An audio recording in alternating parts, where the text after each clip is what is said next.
Good morning, everybody, and welcome to another No Rocket Ships episode.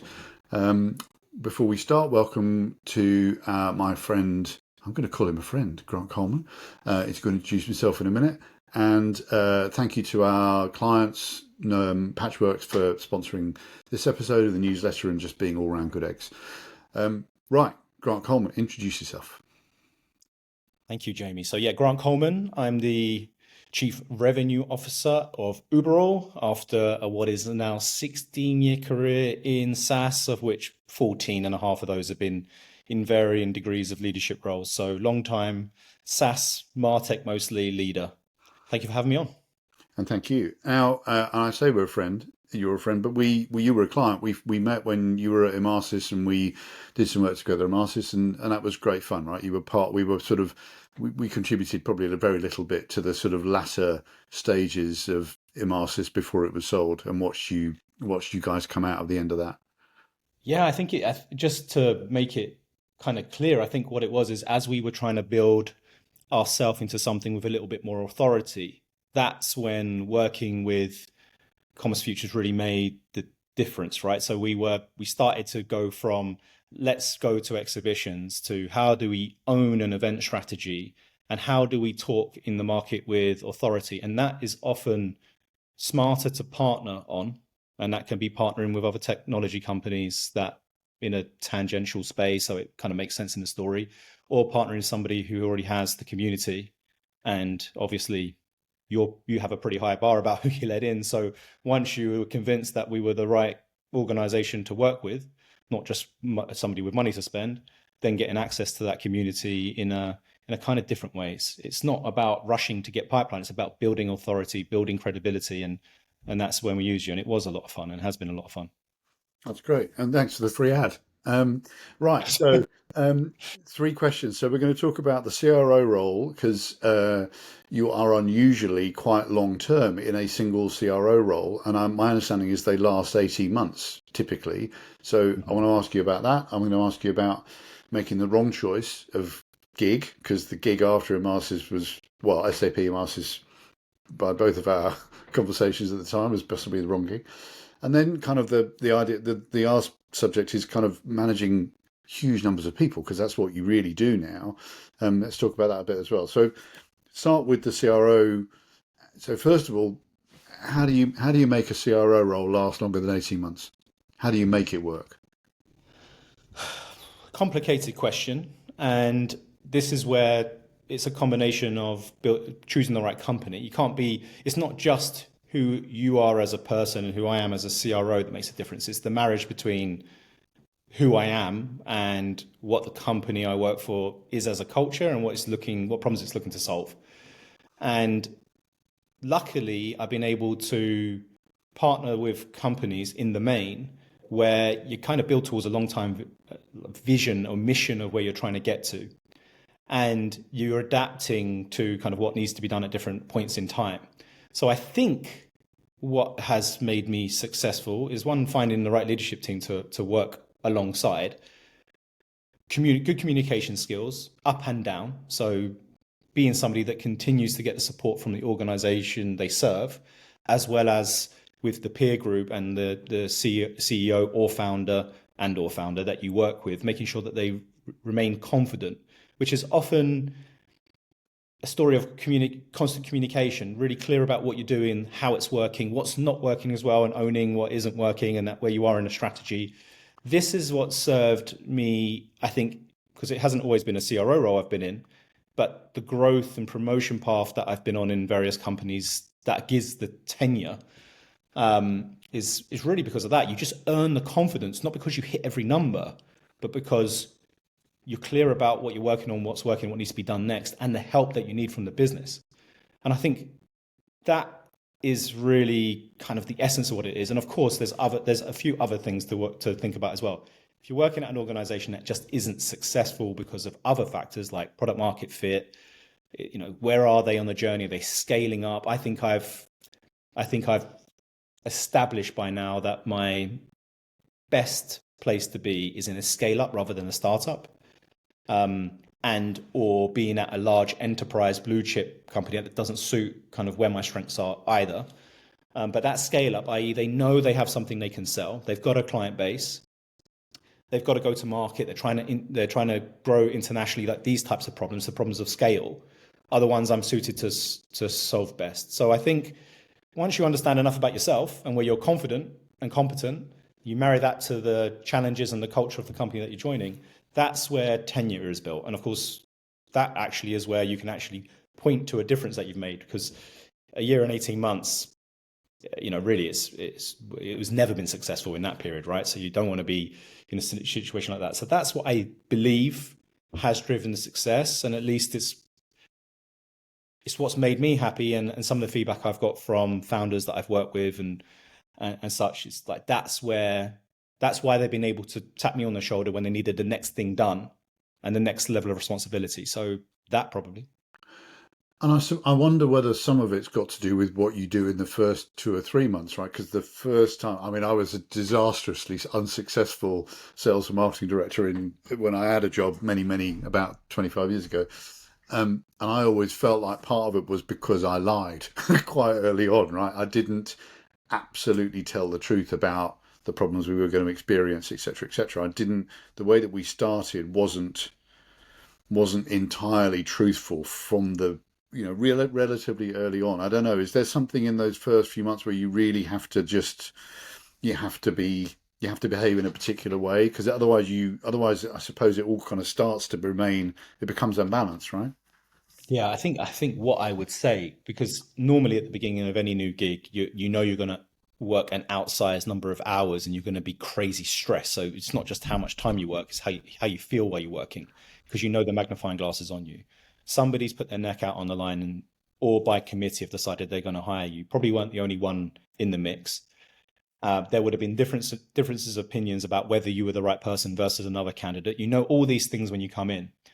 And so finding the few things or the couple of things that you can make a difference on very early in the tenure cycle, I think is really important.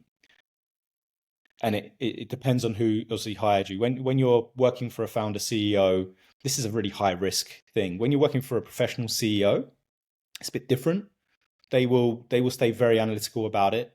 When you're working for a founder CEO, they tend to be a little bit more emotional. They feel this is their baby, and they're passing one of the highest paid jobs in the company and a hell of a lot of trust in direction to this other human being. And they've got very strong opinions about what the go-to-market should look like, even if they haven't come from a sales or go-to-market background. They've probably run it at some point and had success, because otherwise, why is the company where it's at? So their opinion is very strong. If you cannot find a way to earn their confidence early, because something that you're doing creates a different outcome very soon, it can be quite difficult. You can come under a lot of intense pressure. So, when I joined Uberall, there were clear problems in the direct new business side of the house, right? And direct new business for us is effectively just signing up new brands, new logos that use the technology. And you could isolate what those problems were from the outside before taking the gig, and I could assess, I know how to fix them. This is about direction. This is about cadence. This is about being prepared to run it week in, week out, assessing every deal in the pipeline, assessing every deal in the forecast and where it is, and establishing what the standard by which we're going to run that business is going to be through cadence and conversation, and then getting the local leadership teams to kind of buy in, and being a good communicator. Because if you're taking a job like this, normally you've got a bunch of people who aren't doing well. There's problems. And so they have their reasons stacked as to why they haven't been successful. And you have to move past those objections really, really quickly and start showing some early success. So in Uberall, it was an ability to implement a cadence and do the very basics very, very well. That kind of meant that the founder joined probably my first 3 forecast calls, and it was like, you got this, like really happy. And that was a massive step up in confidence from where they had been. So in your sense, it's kind of fake it till you make it. Yeah. For me, it's like find the thing you can fix and commit to that as early as possible. And Well, that, it's interesting. But that's interesting, right? Because the things that you come from a sales background, so the Yeah, things you identified that you could fix were things that were in your comfort zone. I yeah, imagine CRO is a much broader role. I yeah, imagine that the things that you were then able to go off and learn more about before you felt you could fix them were the other things, or is that yeah. unfair? No, it's not. It's not unfair. It's problems of pipeline and problems of accelerating the close one cycle are quick problems to fix. Fixing customer retention, they're normally long-term projects. Hmm. So you have to start various initiatives that adjust those two, but you need to figure out the things that you can show progress on Yeah. as fast as possible. So I can establish and did establish a new risk cadence for how we assess where customers are, what their RAG status is, who's running what part of the cycle, how we report upwards. But the benefit, where you're going to see the green shoots, is probably 4 to 6 months out. So you have to do it at the same time because that becomes the next thing that builds on the success of the first thing. But there's very few things that you can do very early on apart from pipeline and impacting the close one cycle, like speaking to Hmm. near-term prospects. The other things you can do are like speaking to existing customers that are maybe in a bit of a red state and talking to them about how we're going to work through this problem, make commitments. There you can make an early difference. But it's not so much that I'm strong at that, so I'll lean to my strength. It's more, I'm going to lean on the thing that makes the clearest, tangible difference to the confidence of the business, while also implementing a bunch of other things in solutions, in client success, in support. But those things tend to be a little bit less easy to celebrate and have the benefit much further down the track. So you kind of have to get the balance right when you're trying to earn that confidence early. So talk to me about the sort of large team. I mean, the nature of the role, or the nature of where you find yourself now. Right. I'm gonna ditch our agenda slightly, and move on to Yeah, another one.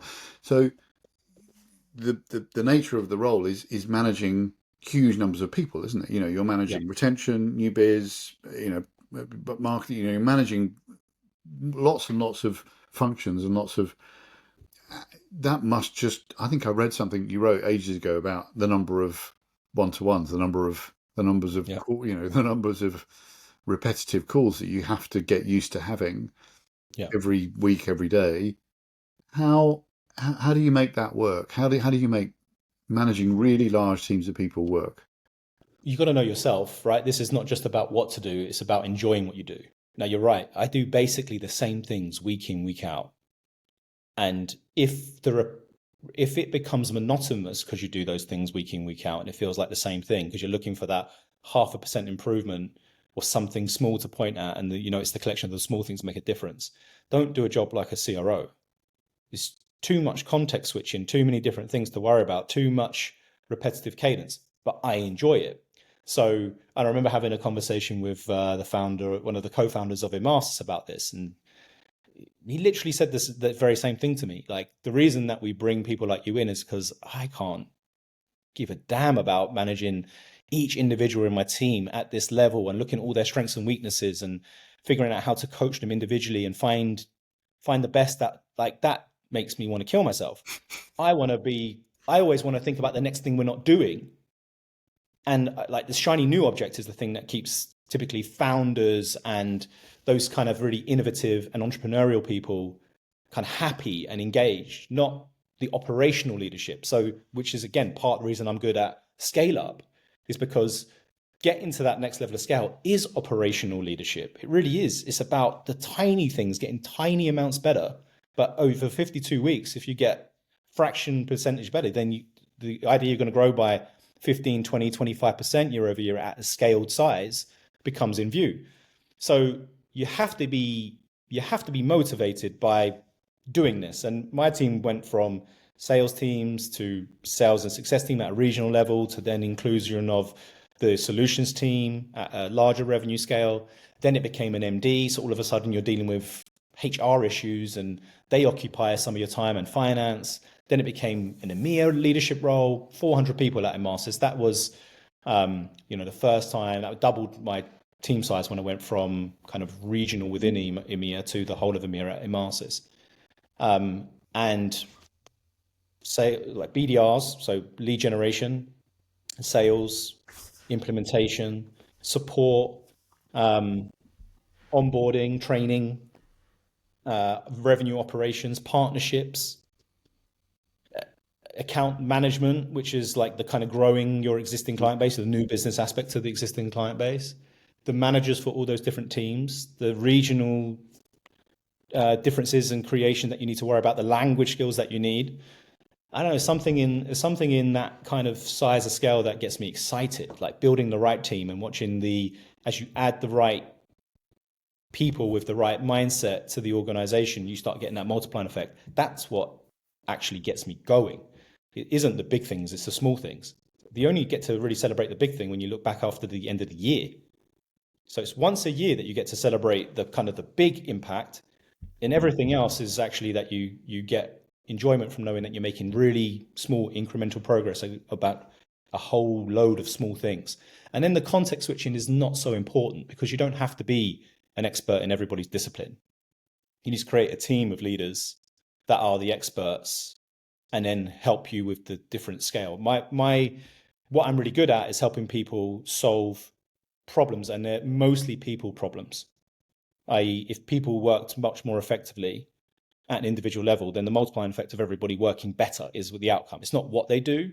Like, it's not the fact that, are they working support and me knowing how to open and close a ticket. That's important. It's knowing that this team has an efficiency problem with, is there a better way of doing it? How could it work better? Where do they suffer? Where are the bottlenecks? And then how do I get a group of people around that can solve that problem, or know that the right people are working on already to get to the solution? So it's much more about that, and then helping the leaders recognize they're in control. They can make a difference, and they've got the ability to make that difference. That gets me excited. So I now lead a team of 200 people here, all the same teams I've aforementioned, but I don't have 200 people's problems on my desk every day. I still have the same 8 leaders that effectively are generating the weekly cadence for me about what I need to do and where I need to focus. But if you haven't got the right team, then of course that's where things get much more difficult. So let's move on. This is probably unplanned, but we've talked about it many times in the past. I remember when we worked together at Emarsys, you guys were the first company I'd ever worked with who only wanted to win a particular type of organization, because you'd worked out that if you won those particular types of organizations, they wouldn't churn. And, it's such a common sense thing to say. Sounds smart, doesn't it? It sounds so easy to say, but everybody I've ever worked with imagine I worked for 1,000 software vendors in 20 years. Yeah. First time I'd ever heard it was when you guys said it at Emarsys. And, as you know, I've got a sort of passion about mis-selling and things, people buying the wrong things. And my sort of hypothesis is that given the cadence of release that's going to happen with a result of AI, impacting everybody's software development lifecycle, you guys will start, everybody will start moving more quickly. Your product releases will become faster. So when I'm a client, I'm absolutely not buying what you've got now, because in a year's time, your product will look completely different than it looks now. Whereas in a previous life, it would have looked a bit different. So actually, my hypothesis is now your roadmap, what you're going to do, is much more embedded in the sales cycle than it ever used to be.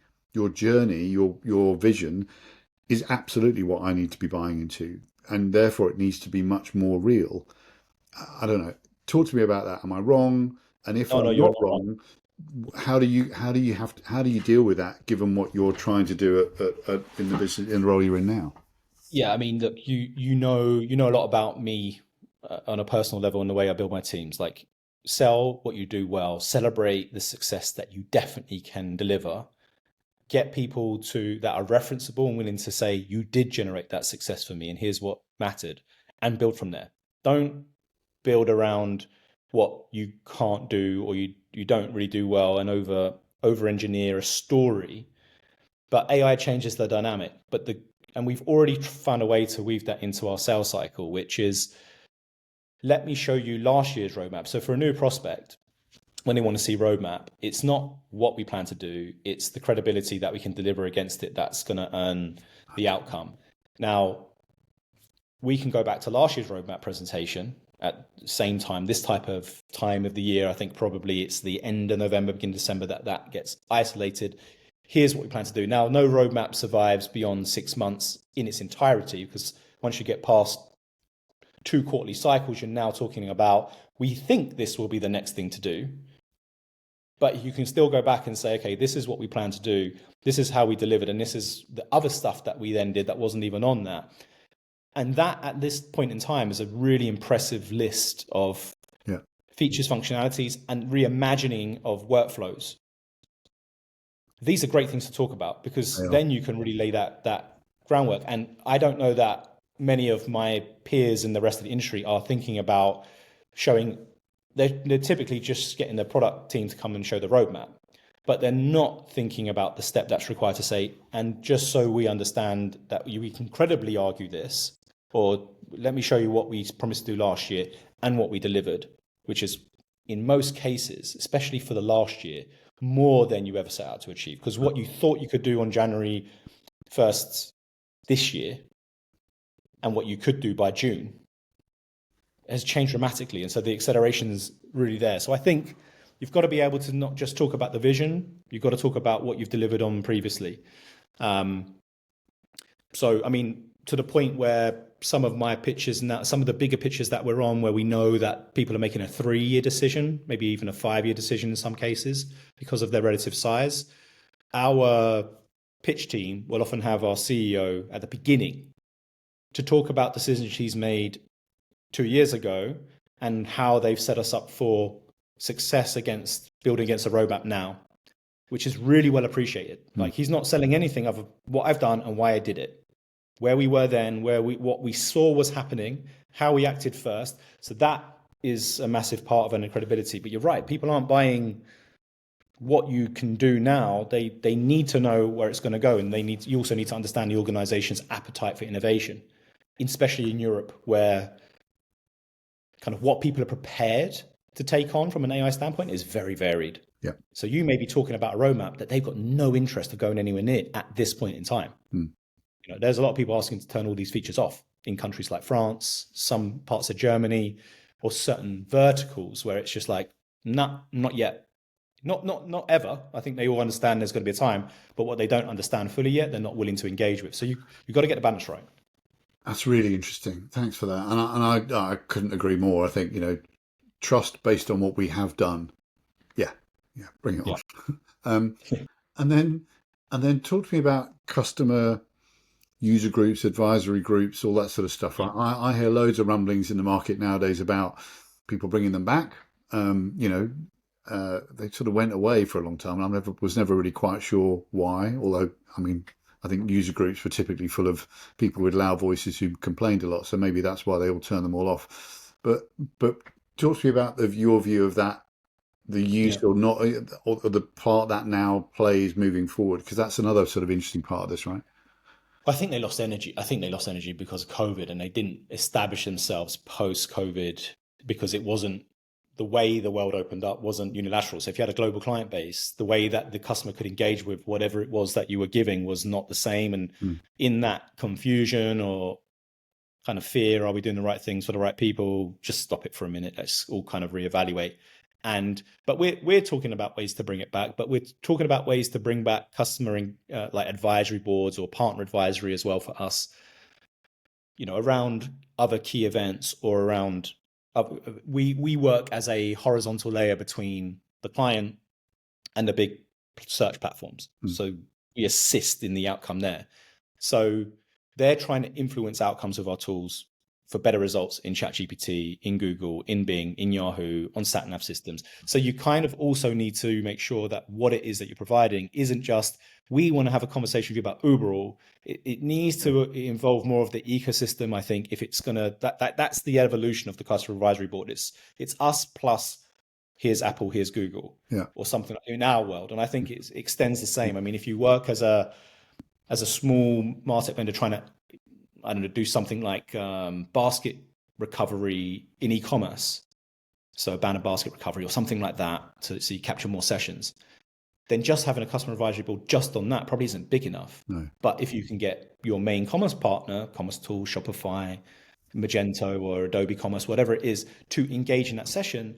Now you're starting to understand that you're part of an ecosystem, not, we just want to have an ego conversation about how great we are and make you feel better about the fact that we're going to build everything that you want. So I think that's the evolution, unless you are Shopify, Adobe, and then I think it's a different thing. Yeah.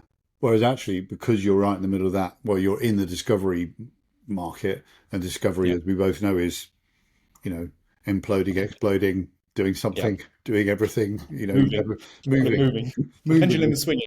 Yeah. I think there's almost a fight for who wins the share of voice conversation within the discovery market at the moment, because it's not the search platforms anymore. No. It's somebody else entirely. The LLMs, my community's telling me that the LLMs crawling is being incredibly lazy. The LLMs are searching much more repeatedly, but all they're really doing at the moment is over-indexing Reddit, Trustpilot, all the things that don't really always give you great content. So there's a sort of that journey will change again over the next sort of 6-9 months, won't it? It'll be it's constantly in shift. But you enjoy these moments, because in these moments it's also a market leveler, because there's no facts, there's only constantly shifting sands. And so what you commit to when you commit to the customer, and as a smaller vendor versus like the biggest in the space, the behemoth, our biggest customer would be Yext, the public company, really big. Our relative advantage is our ability to move quicker in shifting sands. Yeah. Their relative advantage is we have more cash to make strategic decisions once something appears and needs to be fixed. But they're kind of engineered to solve big problems over long periods of time, not constantly shifting and evolving problems. So they want to make a strategy once for the year. It's very hard for public companies to keep shifting a strategy every quarter, whereas a smaller organization can. So I think there's a kind of what's real, what's logical. And in many cases, it's what always worked for SEO now works for LLMs, but what people have been doing for SEO, they got lazy with. Yeah. So you're actually telling people to do well what they already knew they should do well. But because they could bid their way out of problems on Google for just ads, it kind of made them lazy in some areas. Yeah. And now they can't be lazy. So for our industry, it's more of a renaissance, because it puts everything that everybody should have been doing that most of the time they're like, yeah, we know we should, but maybe later, we'll get there. Team's too small, X, Y, Z. Now it's like, we got to do this because of its wider implications. So I think it's I love being involved in a space like this, which is now constantly in a paradigm shift. It's fantastic. It's fun. I mean, you never know what you're going to see that week and what big thing has changed and what's the outcome. So I enjoy this. I think it's fun, but it's not for the faint-hearted. And I think that probably tells you the big difference between Grant and I. It just makes me feel tired. Yeah. But anyway, so look, that's it. Our time is up. Thank you, Mr. Coleman, very much for talking to us from sunny Zurich, leafy Zurich, rainy Zurich. I'm basically sitting in the cloud at the moment. Okay. So it's grey. Okay. Anyway, well, it's grey in the UK too. It's been lovely to talk to you. Thank you very much for coming on, and I'll talk to you soon, I'm sure. Thank you very much. Cheers, Jamie. Bye-bye.